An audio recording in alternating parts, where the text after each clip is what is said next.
जय हिंद दोस्तों, स्वागत है आप सभी का आपके अपने परिवार द लॉजिकल साइंस में।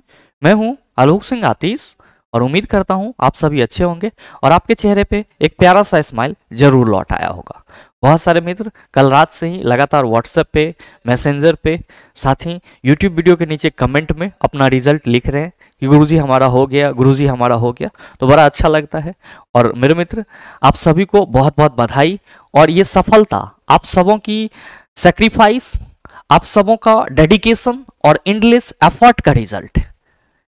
और आपके इस सफलता में सबसे बड़ा हाथ आपका है, क्योंकि अगर आप डेडिकेट होकर के नहीं पढ़ाई करते, अगर आप अपने इस पढ़ाई में, अपनी इस तैयारी में मेहनत नहीं करते, तो आज आप जिस मुकाम पे हैं उस मुकाम पे नहीं होते। तो कहीं ना कहीं आपकी सफलता के लिए आप खुद रिस्पॉन्सिबल हैं, आप खुद जिम्मेवार हैं। बेशक आपको गाइड, मार्गदर्शन बहुत सारे लोगों से मिला होगा, लेकिन मेरे मित्र ये बात भी तो सच है कि इस दुनिया में लाखों करोड़ों लोग हर रोज मोटिवेट होते हैं, लेकिन सफल वही होते हैं जो अपने लक्ष्य के लिए पूरी तरह से डेडिकेट होते हैं और अपने लक्ष्य को पाने के लिए हर तरह के मेहनत से गुजरने को तैयार होते हैं। तो कहीं ना कहीं ये सारी चीजें आपने दिखाई और इसी का परिणाम आपको आज रिजल्ट के रूप में देखने को मिला। बहुत सारे मित्र निराश भी होंगे कि गुरुजी बहुत दिन तक हमने पढ़ा, तैयारी करा, नहीं हो पाए सफल। तो भाई मेरे, निराशा होने की यहाँ पे कोई जरूरत ही नहीं है। कहीं ना कहीं अगर आप यहाँ पे अनसक्सेस हैं तो इसका मतलब ये है कि आपसे कुछ गलतियां हुई है। और हमेशा याद रखिएगा कि जीवन में सफलताएं जो है वो आपके कर्मों का ही परिणाम होता है। और अगर हम आज कहीं पे फेल कर गए हैं, कहीं पे हमने फेल्योर का धब्बा लगाया है, तो इसके पीछे ये रहा है कारण कि हमने इस चीज को पाने के लिए वो शिद्दत नहीं दिखाई जो शिद्दत दिखानी चाहिए थी। तो कहीं ना कहीं आपको एक बार अपने तैयारी के दौरान किए गए गलती को सुधारने की जरूरत है। और याद रखिएगा कि जीवन में अगर कोई काम नहीं होता है तो ऐसा कहावत है कि सर आगे आपसे कुछ और अच्छा होने वाला होता है, या फिर आप कह सकते हो कि जो काम आज आपसे नहीं हो रहा है, हो सकता है कि इस गलती के बाद से आप इस तरह से अपने आप को मोटिवेट करो और अपने आप को शिद्दत से पढ़ाई में झोंक दो कि सर इससे बड़ा भी एग्जाम आप कोई निकाल सको। तो कहीं ना कहीं यहां पे निराश होने की जरूरत नहीं है मेरे मित्र। यहां पे आपको अपने गलती को, अपने कमियों को सुधारने की जरूरत है। और अगर आप एक बार अपने गलती और कमियों को अच्छे से डिटेक्ट कर लेंगे और उस पर काम करना शुरू कर देंगे, तो याद रखिए कि आप भी एक दिन सफल आदमी की श्रेणी में जरूर खड़ा मिलेंगे। तो मेरे मित्र, ये तो बात हो गई आशा और निराशा की, लेकिन अगर थोड़ा सा हम लोग यहाँ पे डिस्कशन करना चाहें कि अभी तक कितने जोन ने अपना रिजल्ट अपडेट कर दिया है, तो आप सभी देखेंगे यहाँ पे कि लगभग आपका 11 जोन जो है उन्होंने रिजल्ट अपडेट कर दिया है और टोटल आपका 16 जोन है जिन्होंने एग्जाम करवाया है। ठीक है, जिसमें आपका जो रिजल्ट अपडेट हो गया है उसमें भोपाल है, चेन्नई, कोलकाता, गुवाहाटी, पटना, रांची, इलाहाबाद, अहमदाबाद, सिकंदराबाद, अजमेर और भुवनेश्वर। ये सभी जोन ने अपना अपना रिजल्ट जारी कर दिया है। हो सकता है कि इस वीडियो के बनाने के क्रम में कोई और एक आध दो जोन रिजल्ट अपडेट कर दे। तो अभी तक इस वीडियो तक जो है 11 जोन ने अपना रिजल्ट अपडेट कर दिया है। मेरे मित्र, मैंने एवरेज कट ऑफ की भी बात करा था। अगर हम लोग एवरेज कट ऑफ की यहाँ पे चर्चा करें तो आपको यहाँ पे एक डाटा देखना होगा और मोटा मोटी हम लोग यहाँ पे अगर गैस करें तो पहला जोन जो है वो हमारा चेन्नई है। और यहाँ पे जो अनरिजर्व यानी कि जनरल कैटेगरी के लिए नॉर्मलाइज स्कोर का कट ऑफ रहा है वो 60 है, एससी के लिए 49 और एसटी के लिए 43, ओबीसी के लिए 55 और ईडब्ल्यूएस के लिए 40। तो कहीं ना कहीं ये डाटा आप सबों के पास होगी। इसी तरह से आपका रांची का है। रांची का मेरे मित्र यहाँ पे जनरल का मार्क जो है वो कट ऑफ थोड़ा सा और सभी जोन से ज्यादा है। यहाँ पे 17.64 के समथिंग है जनरल के लिए कट ऑफ। एससी के लिए जो यहाँ पे कट ऑफ है वो 54.29 के आसपास और एसटी के लिए 46.95 और ओबीसी जो है वो 64.64 और ईडब्ल्यूएस जो है ये 53 है। तो अभी तक जितने भी जोन ने अपना रिजल्ट जारी किया इस 11 में से, इसमें कहीं ना कहीं जो हमारे पास 9 जोन का डाटा है उसमें ये आपका रांची का जो जनरल का कट ऑफ है वो ज्यादा है, और भी सर इसके कट ऑफ जो है वो ज्यादा है। आइए बात करते हैं अगर हम लोग अगले जोन की, तो अगला जोन है भुवनेश्वर। अगर आप सभी भुवनेश्वर जोन से होंगे तो कहीं ना कहीं इसका भी डाटा आप सबों को मालूम होगा। यहाँ पे अगर आप नॉर्मलाइज स्कोर की बात करेंगे तो 66 है, 49 एससी के लिए, एसटी के लिए 44, ओबीसी 58 और ईडब्ल्यूएस 48। ईडब्ल्यूएस तो भाई मजे में है, जिन्होंने भी ईडब्ल्यूएस सर्टिफिकेट से फॉर्म डाला होगा कहीं ना कहीं उसको बेनिफिट जरूर मिला होगा।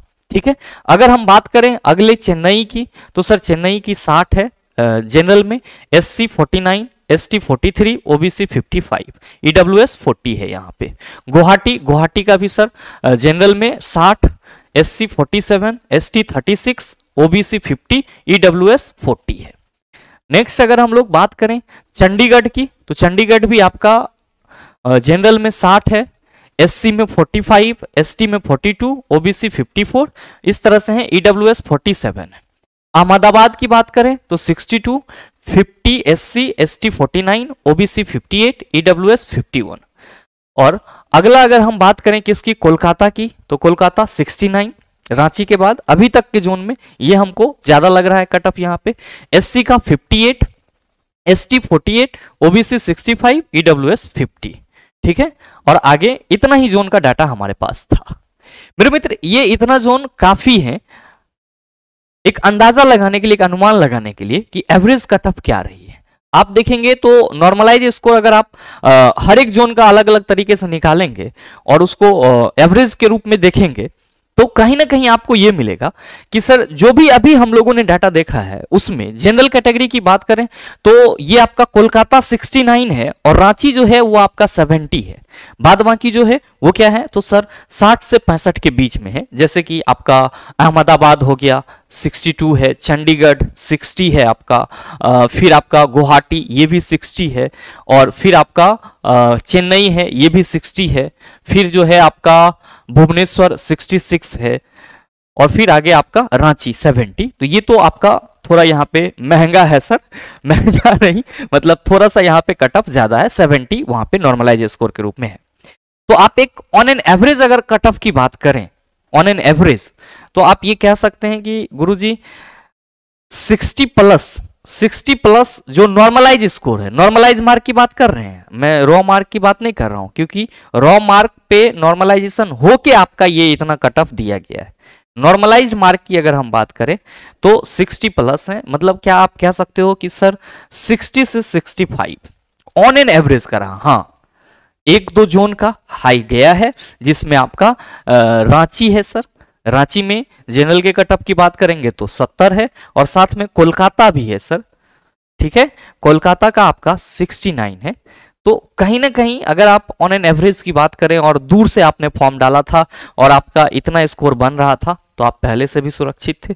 और मेरे मित्र मैंने कट ऑफ में बोला भी था, जब कट ऑफ की चर्चा हुई थी तो मैंने बोला था कि कट ऑफ आपका कम जाएगा, और कहीं ना कहीं इतना स्कोर सर मेहनत करने वाले के लिए सही है, इसमें कोई दिक्कत नहीं होना चाहिए। ध्यान में रखिएगा कि ये जो आपको रिजल्ट मिला है ये आपका फाइनल सिलेक्शन नहीं है। आप कहेंगे सर डरा रहे हो, अभी तो रिजल्ट आया है, खुशी भी हम लोग नहीं मनाए हैं। मेरे मित्र ऑब्वियसली बात है कि आप सेलिब्रेट करेंगे और करना भी चाहिए, लेकिन आप सभी यहां पे ध्यान देंगे कि आपका जो अगला फाइनल चरण है वो है पीईटी का, यानी कि फिजिकल का।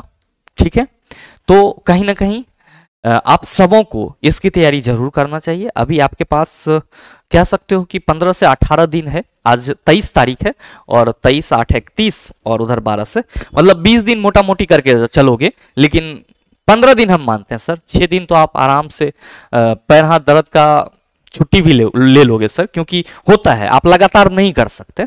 तो पीईटी के लिए आपके पास 15 दिन है, 2 वीक है, बहुत ज्यादा टफ पीईटी नहीं है, आपके जीवन का सवाल है। तो कहीं ना कहीं जो डेडिकेशन आपने अपने पढ़ाई पे दिखाया है वो डेडिकेशन आपको यहां पे भी दिखाना होगा, ताकि आप इस पड़ाव को भी पार करो और गर्व से कहो कि हम इंडियन रेलवे में हैं। मेरे मित्र उम्मीद करते हैं यहां तक के सभी जानकारी को आप समझ पाए होंगे, और इतना डाटा पर्याप्त था इस बार के ग्रुप डी रिजल्ट के एवरेज कट ऑफ को समझने के लिए। और साथ ही उम्मीद ये भी करते हैं कि ये सेशन आपको अच्छा लगा होगा। अगर आपको अच्छा लगा तो लाइक कीजिएगा, ज़्यादा से ज़्यादा शेयर कीजिएगा, और हाँ, अगर आप चैनल पे नए हैं तो सब्सक्राइब करके बेल आइकन दबा लीजिएगा, ताकि इस तरह के इंपॉर्टेंट इन्फॉर्मेशन वाली वीडियो आपको लगातार मिलते रहे। तो मिलते हैं फिर अगले सेशन में, तब तक के लिए best of luck. Thank you, have a nice day.